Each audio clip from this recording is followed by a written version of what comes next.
So this is the Hypnotised Indiana Jones from Wave 2 of Hasbro's Adventure Series.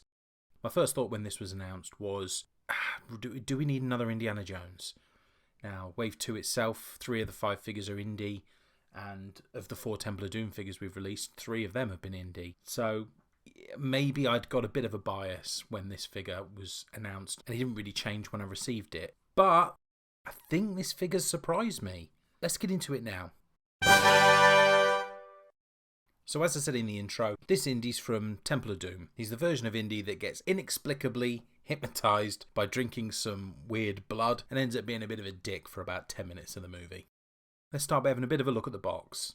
Every time I do, I don't know why it still surprises me how good these boxes are. Would they be better with blister packs? Yes, absolutely. But the 3D photorealistic rendering on the front and the back gives you a pretty good idea of what the figure looks like. And my absolute favourite bit, the poster style picturing on the side. I think this might be one of my favourites. I love the, you can see Indy fighting the thuggy guard with the children in the background cheering. There's a really cool moment in the movie, so I'm assuming that's just after Short Round has snapped him out of his weird emo zombie blood face. On the other side, we've obviously got the images of every other figure in the wave, and on the back we've got a photo showing all of the accessories that come with it. That's enough of the box. Let's get him out. Let's have a look at Articulation, and let's get him in some poses, and we'll have a chat.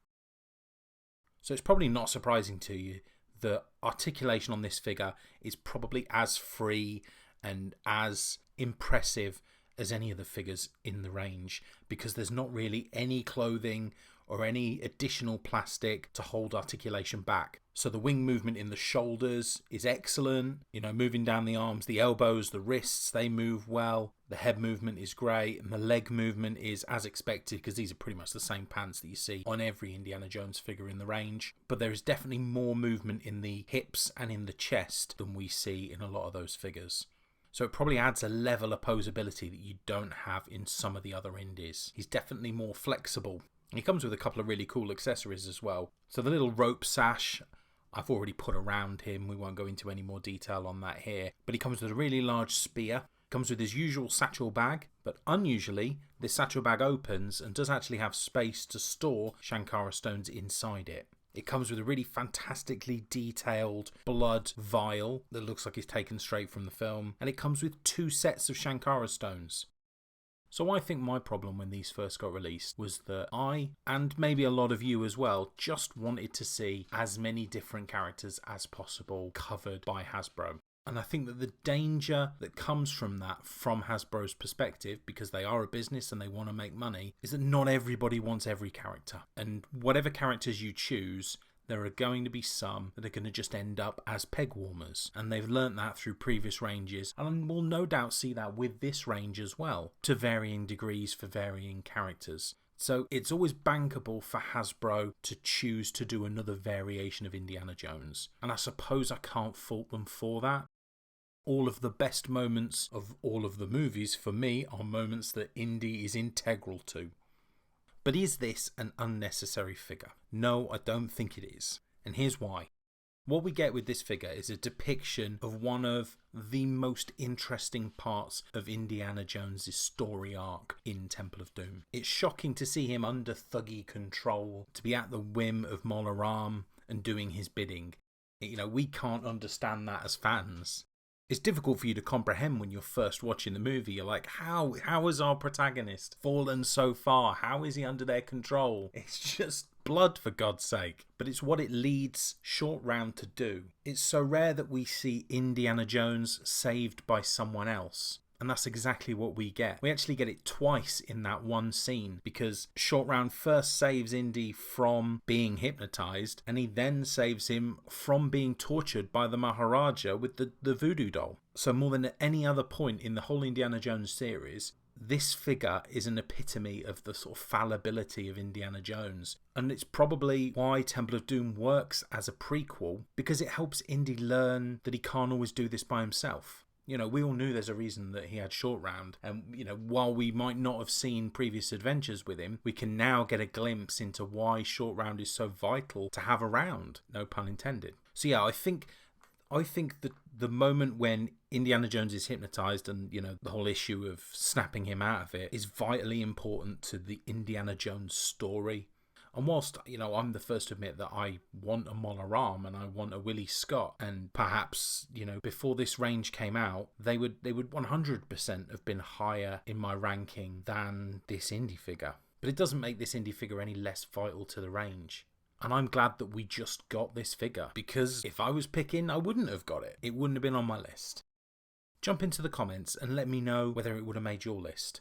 I'm really interested to know. And if it wouldn't have made your list, if you were subbing Hypnotised Indy out of this wave, who would you put in his place?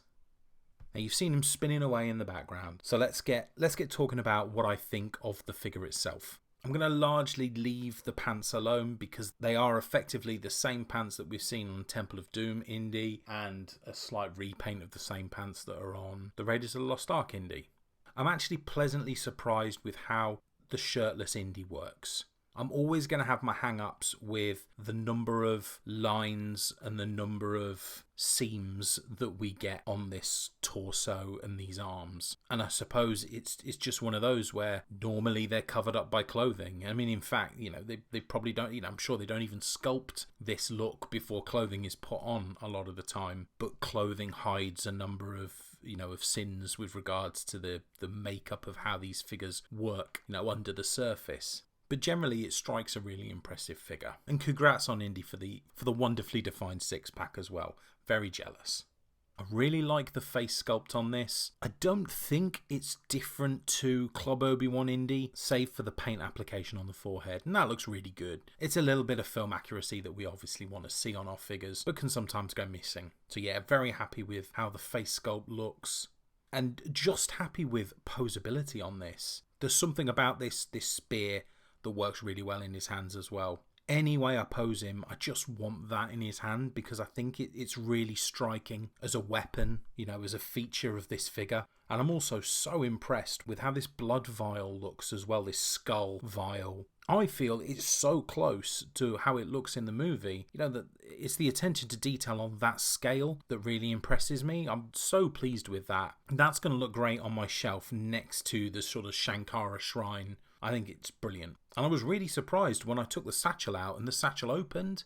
When I think of the Shankara stones, I do think of when Indy's hanging from that rope bridge and Mola Ram is pulling those Shankara stones out of his satchel, you know, when they're burning and he's dropping them, you know, they're burning through the satchel bag. So I like that we've got that kind of play to it, that posability, so that we can have a stone sort of peeking out of this. And there's nothing to say you couldn't use that satchel on the other Temple Indy figure to really complete that rope bridge aesthetic.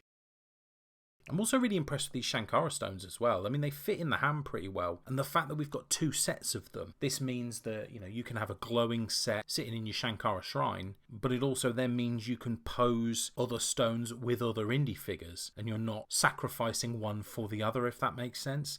So I really like that.